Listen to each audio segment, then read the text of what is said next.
नमस्कार दोस्तों, स्वागत है ट्रेंडिंग नव यूट्यूब चैनल पे।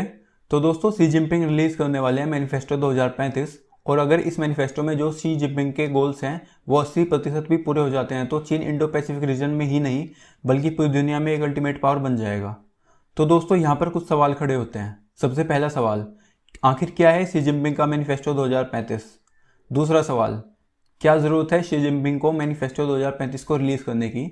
और तीसरा और सबसे महत्वपूर्ण सवाल, भारत पर इसका क्या प्रभाव पड़ता है?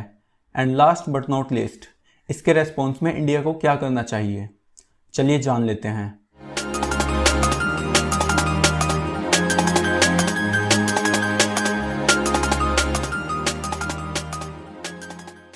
तो दोस्तों, सबसे पहला सवाल, क्या है शी जिनपिंग का मैनिफेस्टो 2035? मैनिफेस्टो 2035 में दो मुद्दे सबसे ज़्यादा ध्यान देने वाले हैं। सबसे पहले मुद्दा, शी जिनपिंग चाइना को 2035 तक वर्ल्ड में मिलिट्री सुपर पावर बनाना चाहते हैं। और इसकी वजह यह है कि चीन इंडो पैसिफिक रीजन में यूएस की डोमिनेंस को चैलेंज करना चाहता है। क्योंकि आप सबको पता है कि जब भी चाइना साउथ चाइना सी में कोई भी बड़ी हरकत करने की कोशिश करता है तो वहाँ पर यूएस नेवी और उनके एयरक्राफ्ट कैरियर्स होते हैं। उसके लिए चाइना को अपनी नेवी को बहुत स्ट्रॉन्ग करना होगा और ऐसा करने के लिए उन्हें अपने एयरक्राफ्ट कैरियर्स का नंबर बढ़ाना होगा। और चाइना ऐसा कर भी रहा है। इवन यूएस को भी पता है कि 2035 तक कहीं ना कहीं चाइना एक मैसिव नेवी बिल्ड कर लेगा जो कि यूएस के लिए प्रॉब्लम क्रिएट कर देगा। दूसरा मुद्दा, शी जिनपिंग मैनिफेस्टो 2035 में ध्यान देना चाहते हैं चाइना स्टैंडर्ड्स 2035 पर। अब बात करें चाइना स्टैंडर्ड्स 2035 की, तो चाइना स्टैंडर्ड 2035 के थ्रू शी जिनपिंग चीन में टेलीकम्युनिकेशन से लेकर आर्टिफिशियल इंटेलिजेंस तक नेक्स्ट जनरेशन टेक्नोलॉजी पर चीन को आगे ले जाना चाहते हैं। सोर्सेज की माने तो चाइना स्टैंडर्ड 2035 को made in China 2025 global manufacturing plant का नेक्स्ट स्टेप देखा जा रहा है, पर एक बहुत बड़े स्केल पर, जिसमें चीन अपने नेविगेशन सिस्टम बेडू को भी 2035 तक अपग्रेड करने की बात कर रहा है। बेडू के बारे में मैं आपको बता दूं, बेडू चीन का नेविगेशन सिस्टम है जिस प्रकार जीपीएस अमेरिका का नेविगेशन सिस्टम है। तो दोस्तों, यहीं पर आपसे एक सवाल है कि भारत के अपने नेविगेशन सिस्टम का क्या नाम है? कमेंट बॉक्स में कमेंट करके जरूर बताएं। तो दोस्तों, अब दूसरा सवाल, शी जिनपिंग को मैनिफेस्टो 2035 को रिलीज करने की क्या ज़रूरत है? क्योंकि दुनिया में सब कुछ अनप्रेडिक्टेबल सा ही है। जैसे कि आप खुद सोच सकते हैं कि कोरोना वायरस महामारी किस तरह दुनिया में फैल जाती है और कुछ ही टाइम में वह पूरी दुनिया की प्रगति पर बहुत बुरा प्रभाव डालती है। ऐसे में इतना लंबा प्लान बनाना एक हद तक ज़्यादा सेंसेबल लगता है नहीं।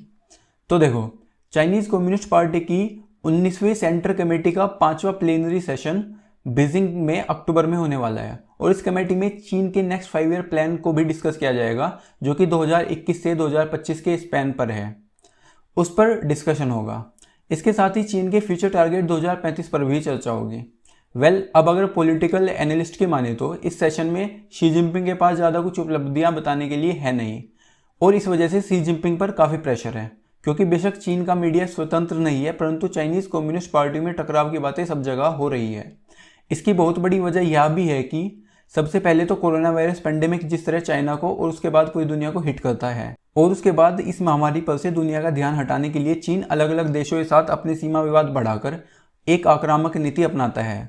और इसका रिजल्ट आपने गलवान वैली में क्लैशेस के रूप में भी देखा है।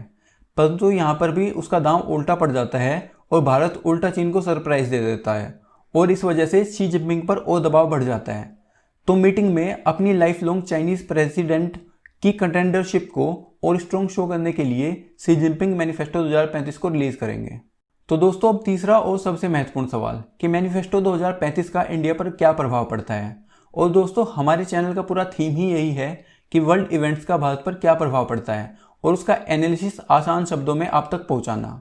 और आशा है कि आपको यह वीडियो पसंद भी आ रहा होगा, इसलिए इस वीडियो को एक लाइक ज़रूर दें और चैनल को सब्सक्राइब करें ताकि आप फ्यूचर में भी देश हित से जुड़ी खबरों से जुड़े रह पाएँ। मैनिफेस्टो 2035 का भारत पर प्रभाव यह है कि चीन से हमारे संबंध कुछ ज़्यादा अच्छे हैं नहीं। 1962 में ऑलरेडी एक वॉर लड़ा जा चुका है और उसके बाद बहुत सालों बाद गलवान वैली में भी आर्मी सामने सामने है। और वैसे भी चीन पर भरोसा करना बिल्कुल भी उचित नहीं है। तो चाइना अगर इस प्रकार एक सुपर पावर के रूप में उभरता है तो वह भारत और उसकी सोवरेनिटी के लिए बिल्कुल भी ठीक नहीं हो सकता। सबसे आखिरी सवाल कि चाइना की मैनिफेस्टो 2035 से पैदा होने वाले थ्रेट को टैकल करने के लिए क्या करा जा सकता है। तो दोस्तों, इसके लिए यूएस और इंडिया को एक साथ मिलकर काम करना होगा, क्योंकि जिस प्रकार चाइना अपनी नेवी बढ़ा रहा है 2035 तक बहुत बड़ी संभावना है कि चाइना इंडो पैसिफिक रीजन में यूएस को चैलेंज कर देगा अगर अमेरिका भारत के साथ मिलकर काम नहीं करता है। और भारत का यहाँ पर आपको सेंट्रल रोल भी देखने के लिए मिलेगा, क्योंकि 2035 तक भारत भी एक बहुत बड़ी अर्थव्यवस्था बन चुका होगा।